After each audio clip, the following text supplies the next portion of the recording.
천상의 존재들은 완전히 새로운 차원의 존재를 창조하기 위해 엄청난 힘을 가진 마법 유물, 세계의 룬을 사용했습니다.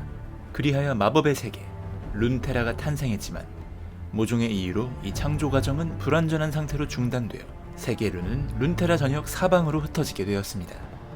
이렇게 세계 룬을 비롯하여 룬테라의 위협이 되는 존재나 유물들을 봉인하고 관리하는 역할을 도맡은 세력이 있었는데요. 축복의 빛 군도는 섬이지만 자연의 마법에 의해 마법과 생명력이 넘치는 비옥한 땅이었고, 룬테라 각지에서 모인 마법사와 학자들로 결사대를 조직하여 군도의 수도 헬리아에 비밀의 회랑을 거점으로 삼아 결사대가 각지에서 모아들인 지식과 유물을 보관하였습니다. 축복의 빛 군도는 외지인들이 들어올 수 없도록 막는 하얀 안개로 덮여 있었기에 항상 평화로워 군대도 필요 없었다고 하죠. 그러나 후에 다뤄질 대몰락이라는 엄청난 사건의 여파로 인해 축복의 빛 군도라는 이름은 역사 속으로 사라지고 군도에 봉인되어 있던 세계룬이 전 세계로 흩어지게 됩니다.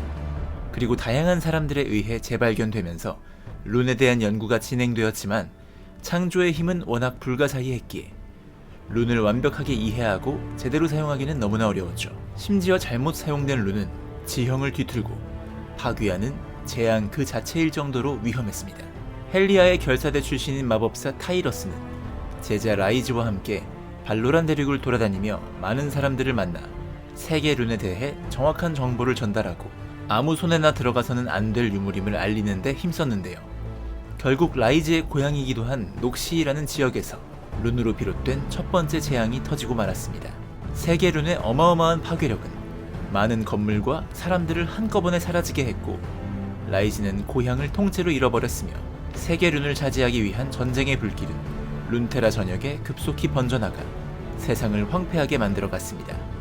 라이즈는 어느 한쪽을 편들어 전장에 뛰어들어야겠다는 생각에 대의를 위해 자신의 마법 능력을 사용해야 한다는 생각에 사로잡혔지만 타이러스는 제자를 타일렀습니다. 그런 식으로는 결국 세상에 남아날 것이 아무것도 없었기에 속절없이 시간은 흘렀고, 라이즈는 스승 타이러스가 점점 더 무언가 다른 일에 신경을 쏟고 있음을 알아차렸습니다. 타이러스는 고위 지도층이나 대마법사들과 비밀스러운 회동을 가질 때면 꼭 라이즈에게 별로 중요해 보이지 않는 임무를 맡겨 멀리 보냈는데요. 어느 날 라이즈가 타이러스의 지시를 무시하고 무서운 사실을 알게 되는데, 자신의 스승 헬리아의 타이러스가 세계 룬을 하나도 아니고 2개나 몰래 가지고 있다는 것이었죠. 타이러스는 라이즈에게 불같이 화를 내며 평범한 필멸자들은 무모하기 짝이 없는 어린아이 같다면서 자신은 더 이상 권력에 목매는 무지한 자들의 비위를 맞추는 외교관 노릇을 하지 않을 것이며 이제부터는 그들을 막아내는 역할을 할 것이라 했습니다. 라이즈가 논리적으로 타이러스를 설득하려 해봤지만 아무 소용이 없었죠. 그의 눈앞에 있는 사람은 한때 자기 자신이 그토록 매도했던 바로 그 유혹에 넘어가 버리기 직전인 결함투성이 인간이었습니다. 오로지 평화만을 바라던 타이러스가 이제 이 세계의 모든 것을 종말로 몰아넣을 수단을 갖고 있었으니 라이즈는 행동에 나섰어야 했습니다. 단 하나뿐인 진정한 친구이자 스승을 잃는 것이라 하더라도 라이즈는 자신이 가진 마법의 힘을 모두 내쏘았고, 타이러스는 검게 그을린 주검이 되어 바닥에 쓰러졌습니다. 라이즈는 온몸을 덜덜 떨며 자신이 벌인 일을 어떻게 수습할지 고민했는데요. 타이러스처럼 강하고 고결한 인품의 마법사도 룬의 힘에 타락해버렸는데 어떻게 자신 같은 사람이 이런 룬을 다룰 수 있겠느냐는 생각이었죠. 하지만 이제는 이 세상의 그 어느 누구에게도 룬을 맡길 수 없었습니다. 위대한 문명국들이 서로를 거의 파멸시키다시피 하면서 룬 전쟁은 끝을 맺었고, 라이즈는 자신이 물려받은 임무가 무엇인지를 확실히 깨달았습니다. 세계 룬을 안전하게 지켜내지 못한다면 룬테라는 분명 멸망하게 될 것이었습니다. 라이즈는 마지막 남아있는 룬들을 찾아 이 세계를 샅샅이 뒤지고 있습니다. 이후 라이즈는 혹한의 땅 프렐류드에서 룬을 회수하기 위해 머물던 중 죽어가는 소년 캐간 로디를 구해주게 되고 그의 마법적 잠재력을 발견하여 제자로 받아들입니다. 그러나 캐간은 인내심과 겸손함을 가지라는 라이즈의 가르침을 새겨듣지 않았고, 결국 룬 파편 하나를 발견했을 때 스승의 경고를 무시하고 모든 마법의 근원인 룬의 힘을 움켜쥐게 됩니다. 이후 캐간의 영혼은 소멸되고 자신과 룬의 사이를 가로막는 모든 살아있는 존재들을 저주하며 마법의 화염을 내뿜어 후에 브랜드라 불리우는데, 브랜드가 단 하나의 룬이라도 더 발견하는 날에는 룬테라에서 그를 막을 만한 힘을 가진 자는 극히 드물 것입니다. 이렇게나 룬은 치명적인 매력과 파괴력으로 룬테라의 존재들을 유혹하는데요. 시간이 흐르자 룬테라의 주민들은 세계 룬의 힘을 잘못 사용했다가는 어떤 대가를 치르는지 까맣게 잊어버리기 시작했습니다. 룬 마법에 노출되어 수명이 비정상적으로 길어졌지만 라이즈는 휴식을 누릴 여유가 없었죠. 라이즈는 힘의 부름에 저항하고 지금까지와 같은 온전한 정신으로 세계 룬을 모두 봉인한다는 고독한 위협을 달성할 수 있을까요? 리그 오브 레전드 챔피언들의 매력적인 스토리는 다음 편에 계속됩니다. 이 세계엔 강력한 힘이 있다. 잊혀진 고대의 힘.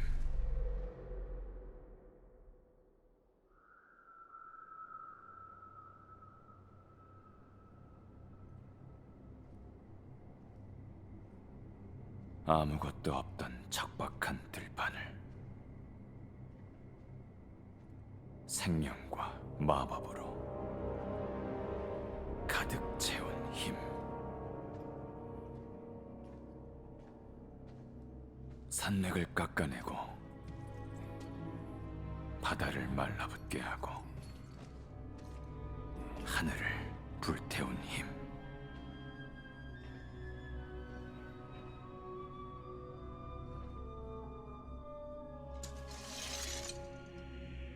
힘은 절대 사그라들지 않았다. 강해지기만 했을 뿐.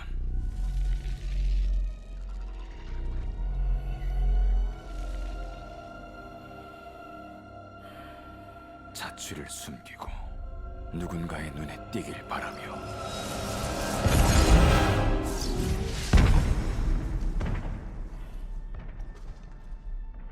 점차 강해질수록 더욱 간절하게 주위를 찾으며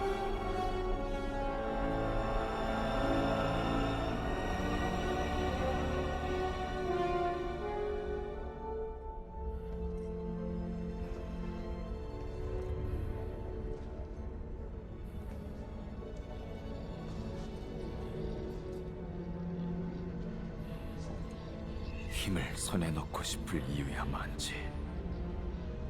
권력, 균형, 지배.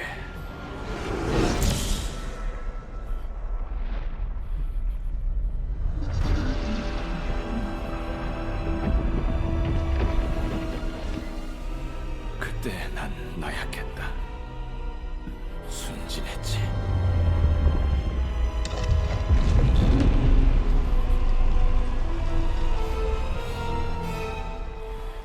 그래서 다짐했다. 실수는 한 번뿐이라고.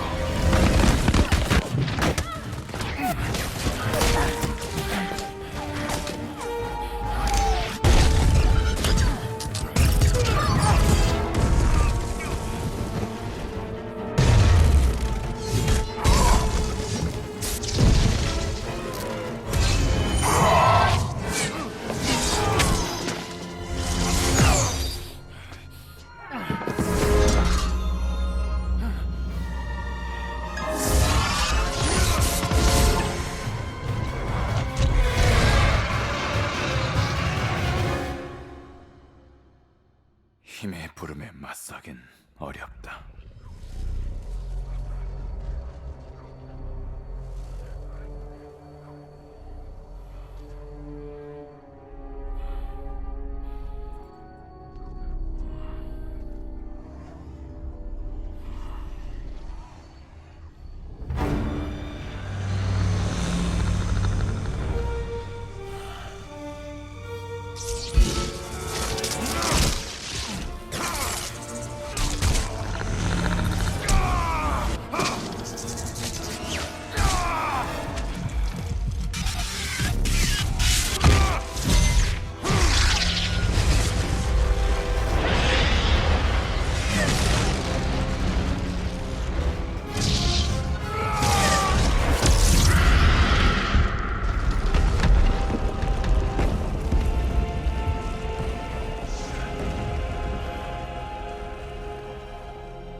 많은 힘을 가졌다고 하지.